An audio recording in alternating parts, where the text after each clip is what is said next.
नमस्कार, जय श्री कृष्णा, राधे राधे। आज हम यहाँ पे उपस्थित हैं संगीत से जुड़े 40 महत्वपूर्ण प्रश्नों को लेकर 1 से लेकर के 40 तक के प्रश्न और उसके साथ साथ उसके उत्तर को हम लोग यहाँ पे देखेंगे। तो आइए शुरू करते हैं। पहला प्रश्न है हमारा, राग यमन। राग यमन कौन सी थाट से लिया गया है? बिलावल थाट, कल्याण थाट, आशावरी थाट, उपयुक्त में से एक से अधिक, उपयुक्त में से कोई नहीं। तो हमारा जो सही जवाब होगा वो होगा कल्याण थाट। राग यमन का जो थाट है वो है कल्याण थाट। आगे देखेंगे, एक ताल में कितने विभाग होते हैं? 6, 8, 3, उपयुक्त में से एक से अधिक या उपयुक्त में से कोई नहीं। यहाँ पे उपयुक्त में से कोई नहीं, कोई नहीं। तो हमारा सही जवाब होगा एक ताल में 6 विभाग होते हैं। सही जवाब होगा ऑप्शन ए। अब देखेंगे हम आगे, तीसरा प्रश्न है हमारा, रूपक ताल की खाली कितनी मात्रा पर होती है? रूपक ताल की खाली कितनी मात्रा पर होती है? पहली, दूसरी, तीसरी, उपयुक्त में से एक से अधिक, उपयुक्त में से कोई नहीं। तो रूपक ताल की खाली जो होती है वो होती है पहली मात्रा पे, ती, तीना, धीना, धीना। आगे देखेंगे हम, अगला प्रश्न है, स्वरों द्वारा ऊपर जाने की क्रिया को कहते हैं। स्वर जब नीचे से ऊपर की ओर हम जाते हैं तो उस क्रिया को क्या कहते हैं? आरोह, अवरोह, पकड़, उपयुक्त से एक, उपयुक्त में से एक से अधिक, उपयुक्त में से कोई नहीं। तो स्वर जब ऊपर जाते हैं तो उसे बोलते हैं आरोह, ऑप्शन ए। नीचे आते हैं उसको बोलते हैं अवरोह। अगला प्रश्न है हमारा, संगीत का प्राण किसे माना जाता है? श्रुति, स्वर, नाद या लय को? तो सही जवाब है हमारा ऑप्शन बी, यानी लय को संगीत का प्राण माना जाता है। आगे देखेंगे हम, 7वीं श्रुति पर कौन सा स्वर है? 7वीं श्रुति पर कौन सा स्वर है? धैवत, गंधार, ऋषभ या निषाद? तो 7वीं श्रुति पर हमारा ऋषभ है, यानी रे। ऑप्शन सी हमारा सही होगा। आगे देखेंगे, राग की परिभाषा सर्वप्रथम किस ग्रंथ में आई? राग की परिभाषा सर्वप्रथम किस ग्रंथ में आई? बृहद देशो नहीं देशी, यहाँ पे हम देखेंगे तो बृहद देशी, नाट्य शास्त्र, संगीत रत्नाकर या संगीत परिजात? तो हमारा सही ऑप्शन है ये ऑप्शन ए। राग की परिभाषा सर्वप्रथम जो है बृहद देशी ग्रंथ में आई। ठीक है, आगे देखेंगे हम, ये भारतीय संगीत में षड्ज का संबंध किस रंग से माना गया है? भारतीय संगीत में षड्ज का संबंध जो है किस रंग से माना गया है? सफेद, हरा, लाल या पीला? तो षा का संबंध जो है वो है लाल से। ये ऑप्शन 3 यानी सी हमारा सही होगा। आगे देखेंगे, ख्याल गायकों के प्रचारक कौन थे? ख्याल गायकों के प्रचारक कौन थे? ख्याल गायकों के प्रचारक कौन थे? अदारंग, सदारंग, रंगाले या दोनों? तो इसमें हमारा जो सही होगा ऑप्शन ए भी सही है, ऑप्शन बी भी सही है। तो हमारा सही जवाब होगा डी, यानी ए और बी दोनों सही। सदारंग और अदारंग ये ख्याल गायकों के प्रचारक थे। आगे देखेंगे, फैयाज खां किस घराने के संगीतज्ञ थे? फैयाज खां ग्वालियर, आगरा, किराना, जयपुर? तो फैयाज खां जो थे वो ग्वालियर घराना के संगीतज्ञ थे। आगे देखेंगे हम, राग हमीर किस थाट के अंतर्गत आता है? यहाँ पे ये किस यानी किस थाट के अंतर्गत आता है?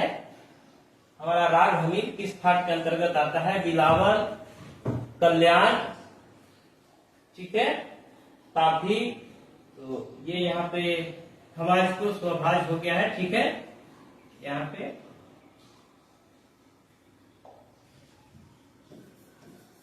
हमारा की जगह पे ये हो गया है, तो हमारा सही जवाब होगा राग हमीर जो है वो कल्याण थाट से लिया गया है, यानी ऑप्शन बी।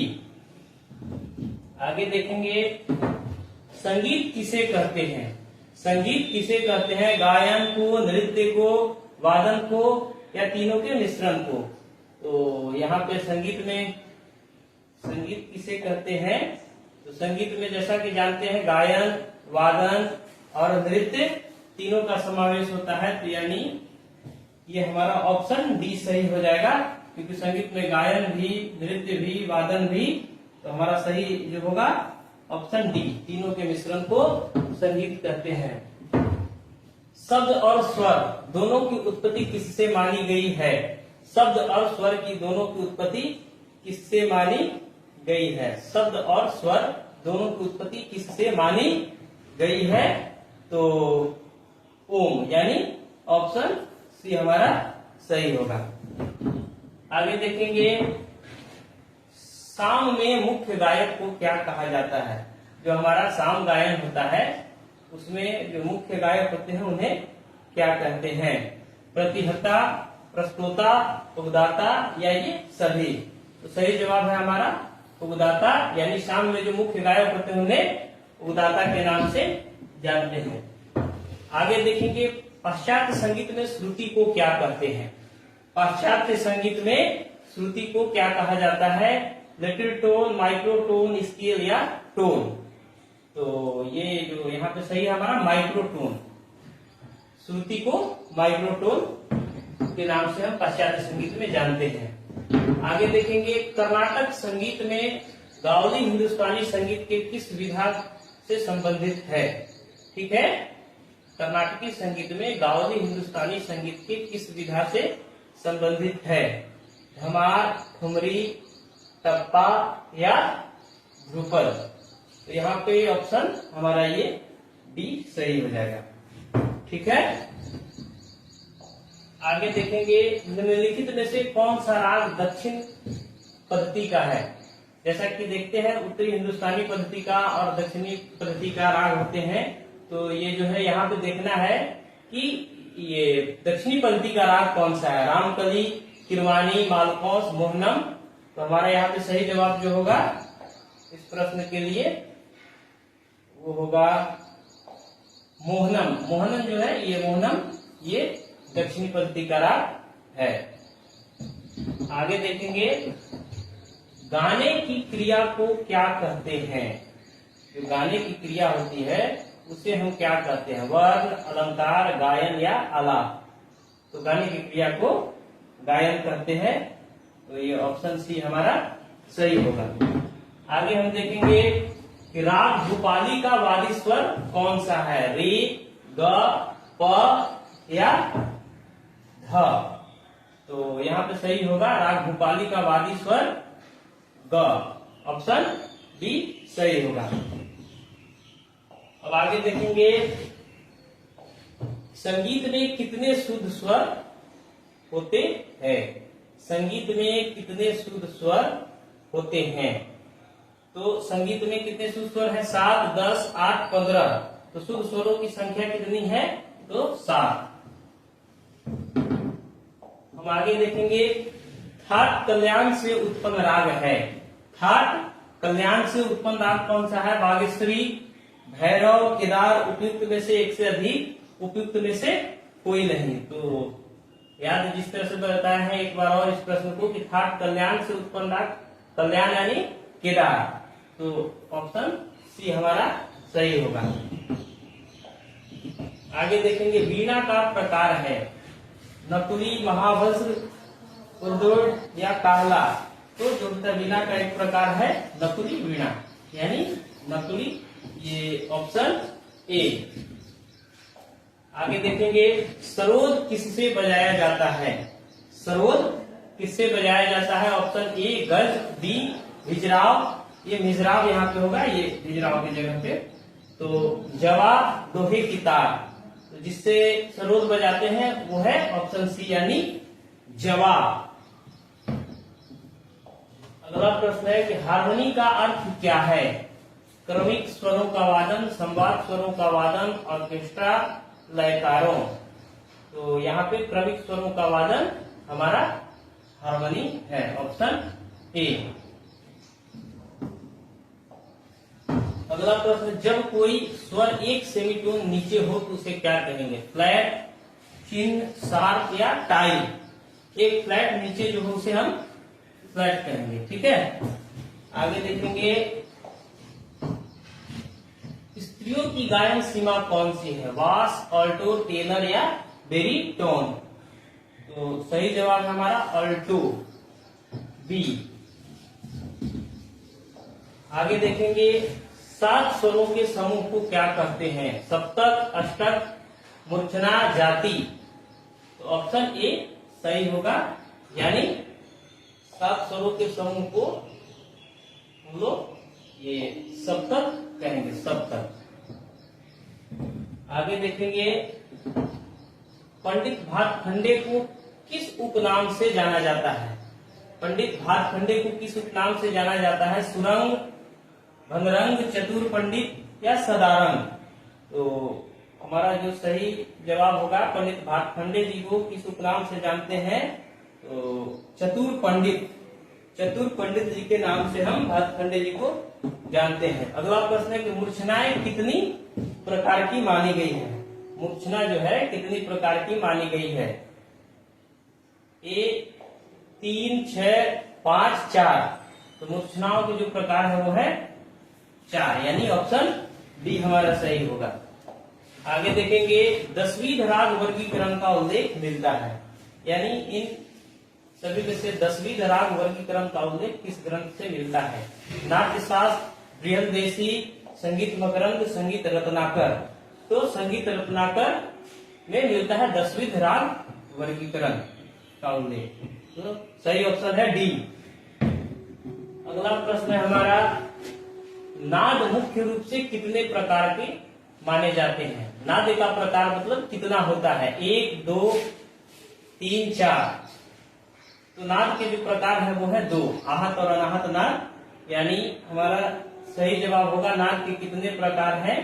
तो नाद के 2 प्रकार है, सही ऑप्शन होगा सी। आगे देखेंगे लोचन द्वारा रचित ग्रंथ का क्या नाम है। लोचन द्वारा रचित ग्रंथ का क्या नाम है। लोचन द्वारा किस ग्रंथ की रचना हुई है। तो इसमें राग तरंगिनी, राग गत्त, विभोद, रागमाला, शब्दराग, चंद्रोदय। इसमें सही जवाब है राग तरंगिनी। राग तरंगिनी लोचन की रचना है। संगीत रत्नाकर ग्रंथ किस शताब्दी में लिखा गया है। 9वीं शताब्दी, 11वीं शताब्दी, 13वीं शताब्दी या 15वीं शताब्दी। तो राग तरंगिनी जो है वो ये संगीत रत्नाकर ग्रंथ की जो रचना काल है वो है ये 13वीं शताब्दी। आगे देखेंगे ये संगीत का आधार किस नाद को माना जाता है। जैसा कि जानते हैं आहत नाद, अनाहत नाद। तो जो संगीत का आधार है वो किस ग्रंथ को मानते हैं। आहत, अनाहत, स्वरित, इनमें से कोई नहीं। तो हमारा संगीत जिस पर आधारित है वो नाद है आहत, यानी ऑप्शन बी आहत नाद संगीत का आधार नाद है। अगला प्रश्न है कि आहत नाद किस प्रकार उत्पन्न होता है। अनाहत नाद से, अपने आप से, जल से या द्रव्यों के आघात से। तो आहत नाद जो संगीत में उत्पन्न होता है, जो भी ध्वनि हम जानते हैं कि वो आघात से या घर्षण से उत्पन्न होता है। तो यहाँ पे सही जवाब होगा हमारा ऑप्शन डी द्रव्यों की आघात से। आगे हम देखेंगे नाद की विशेषताएं कौन सी है। तारता, तीव्रता, जाति, इंटेंसिटी, पिच या टिम्बर, छोटा बड़ापन, गुण, ऊंचा नीचापन या उपरोक्त सभी। तो इसमें सही जवाब हमारा होगा उपरोक्त में से सभी। नाद की ये गुण है। आगे देखेंगे कंपन कितनी प्रकार का होता है। जो कंपन हमारा होता है वो कितनी प्रकार से होता है, कंपन कितने प्रकार से होते हैं। इसमें हमारा सही होगा option A 4, B 3, C 2, D A. सही जवाब है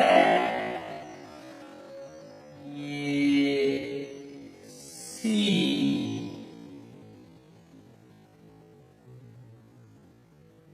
सही जवाब हमारा है सी यानी 2। कंपन के 2 प्रकार होते हैं।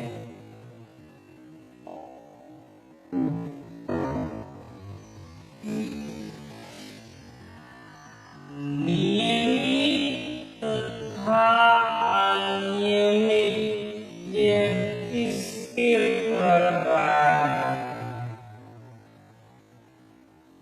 नियमित तथा अनियमित किसके प्रकार? तुरंत हम देखें इससे पहले कि कंपन 2 प्रकार के होते हैं। तो कंपन के प्रकार हैं ये नियमित और दूसरा अनियमित कंपन। तो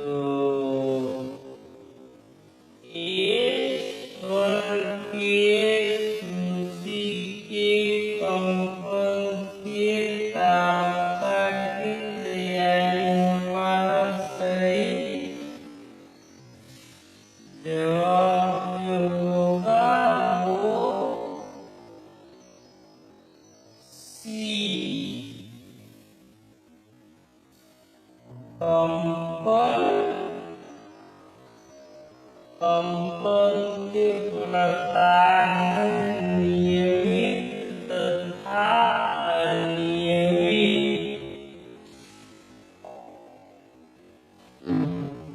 अगला प्रश्न देखेंगे 3 स्वरों से युक्त गायन को प्राचीन समय में क्या कहते हैं?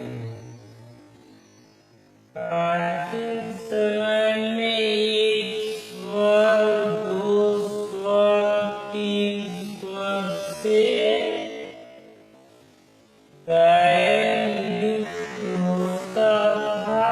तो यहाँ पे 3 स्वरों से युक्त गायन को क्या कहते हैं? त्रिश्रुति, गाथिक, त्रिस्वर, सामिक। तो सही जवाब होगा 3 स्वरों से जो गायन होता है हमारा सामिक यानी डी ऑप्शन सही होगा।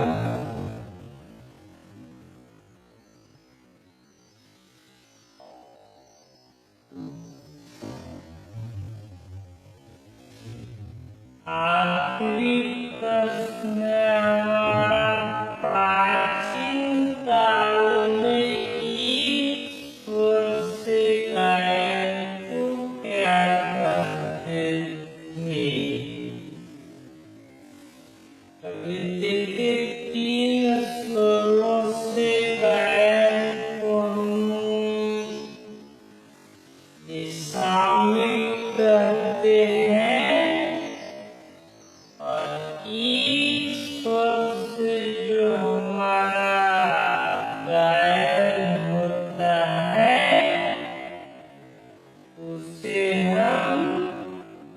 या